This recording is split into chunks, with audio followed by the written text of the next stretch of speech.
Halo semuanya, pada kesempatan kali ini kami dari kelompok 6 akan mempresentasikan hasil kerja kami atau hasil diskusi kami mengenai bakteri yaitu Actinomyces bovis. Izinkan kami memperkenalkan diri kami sebagai kelompok 6, yaitu yang pertama ada Saya Kristina Pangestu, absen nomor 4. dan yang kedua ada saya sendiri, Kara Valenta Putra Krisyananda, absen 12. Sebelum kita memasuki materi kita pada hari ini, izinkan saya untuk memperlihatkan atau memberikan kisi-kisi mengenai apa yang kita akan bahas pada hari ini. Yang pertama ada definisi, yang kedua ada taksonomi, yang ketiga ada mengenai apa itu actinomycosis, yang keempat ada asal mula actinomycosis, ada yang kelima ada ciri-ciri actinomycosis, yang keenam ada tanda dan gejala. Yang ketujuh ada faktor dan risiko dari actinomycosis itu sendiri. Yang kedelapan ada diagnosis penyakit. Yang kesembilan ada sumber infeksi, yang kira-kira dari mana actinomycosis itu dapat berasal. 10 ada perawatannya, yang ke-11 ada pencegahan, dan yang ke-12 ada penutup. Oke, sebelum kita masuk ke dalam materi kita, mungkin banyak dari kalian yang belum tahu mengenai apa itu Actinomyces bovis. Nah, Actinomyces bovis sendiri adalah bakteri bercabang gram positif yang berbentuk batang dari genus Actinomyces.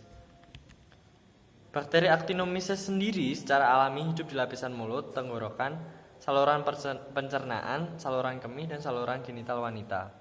Bakteri ini hidup tidak berbahaya di dalam tubuh, tapi menjadi berbahaya jika ia menyebar keluar dari jaringannya.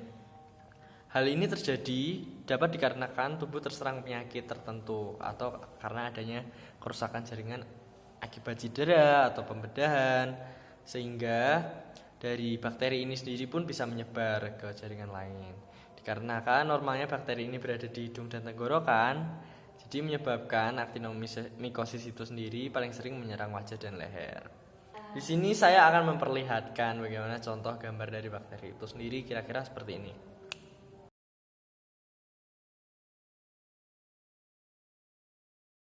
Lanjut pada pembahasan kita selanjutnya, yaitu mengenai taksonomi bakteri. Ya, seperti kita tahu, taksonomi itu ada 7 ya teman-teman. Kalau dari bakteri sendiri itu ada kingdom, phylum, kelas, ordo, family, genus, dan spesies.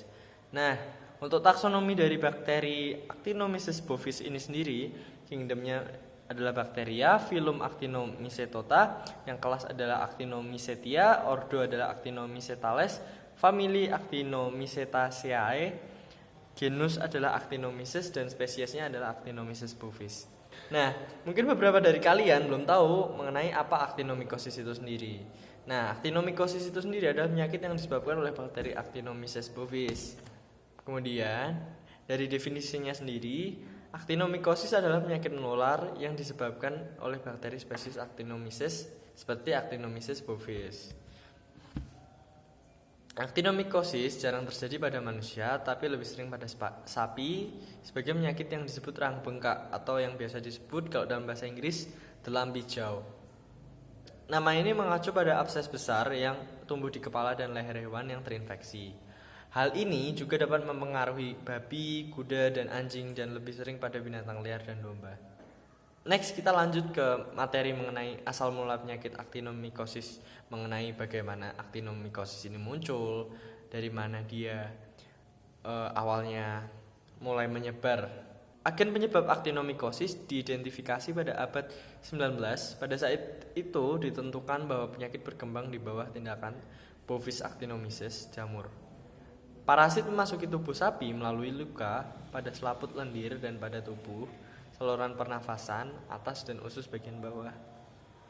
Selanjutnya kita akan membahas mengenai ciri-ciri orang yang terinfeksi dengan penyakit actinomycosis itu. Yang pertama adalah kulit di sekitar mulut berwarna kemerahan atau kebiruan. Yang kedua, mulut mulai mengalami pembengkakan. Yang ketiga, kelenjar getah bening membengkak. Yang keempat, rahang dan mulut sulit digerakkan secara normal. Yang kelima, batuk kering atau berdahak. Yang keenam, sesak napas, nyeri dada. Kemudian yang ketujuh ada sakit perut. Yang kedelapan ada muncul benjolan pada bagian bawah perut. Yang kesembilan ada diare atau sembelit. Yang kesepuluh ada mual dan muntah. Yang kesebelas terasa sakit pada bagian bawah perut. Dan yang terakhir yang ke-12 adalah adanya pendarahan pada vagina atau mengalami keputihan. Tanda dan gejala pada penyakit ini tanda dengan pembentukan abses, menyakitkan di mulut, paru-paru, atau saluran pencernaan. Abses aktinomykosis tumbuh lebih besar daripada penyakit yang berlangsung. Sering selama berbulan-bulan. Pada kasus yang parah, mereka mungkin menembus tulang dan otot sekitarnya pada kulit, di mana mereka melanggar jumlah besar, terbuka, dan kebocoran nanah. Kebocoran nanah ini melalui rongga sinus yang berisi butiran belerang. Sebenarnya tidak mengandung belerang, tapi mirip dengan belerang. Pada kasus yang parah, abses aktinomykosis ini menyebabkan kulit pecah sehingga mengeluarkan banyak nanah. Selain tanda dan gejala, tentunya ada faktor dan risiko yang terjadi. Yang pertama yaitu sistem imun yang lemah karena penyakit tertentu. Kedua, usia. Aktinomykosis paling banyak ini terjadi pada usia 15-35 tahun. Yang ketiga ada jenis kelamin pria, terkecuali pada aktinomykosis pelvis. Yang keempat adanya riwayat penyakit gigi atau operasi gigi. Yang kelima, ada riwayat operasi bagian perut. Yang keenam, ada diabetes. Untuk mengetahui terjangkitnya penyakit ini atau tidak, ada beberapa metode yang bisa dilakukan, yaitu pemeriksaan darah. Aktinomykosis dapat menyebabkan terjadinya peningkatan laju endap darah, enzim alkalin fosfatase, protein C reaktif, yaitu CPR, anemia, leukositosis ringan. Yang kedua ada CT scan, MRI, dan ronsen dada. Hasil CT scan dan MRI dapat menunjukkan adanya abses non-spesifik pada bagian dada yang diduga mengalami aktinomykosis. Dari foto ronsen dada dapat diketahui adanya pneumonitis, benjolan maupun lesi lain pada rongga dada, khususnya pada aktinomykosis torakal. Yang ketiga ada histopatologi. Sampel jaringan dapat diperoleh dari cairan nanah yang kemudian diamati untuk melihat penampakan jaringan. Yang keempat ada analisis genetika molekuler. Metode yang dapat dilakukan antara lain adalah PCR, sequencing NR bakteri, hibridasi, spektrofotometri in situ, dan spektrometri massa. Ada sumber-sumber infeksi yang menyebabkan terjangkitnya penyakit aktinomykosis, yaitu dari pakan, air, dan benda dari lingkungan eksternal.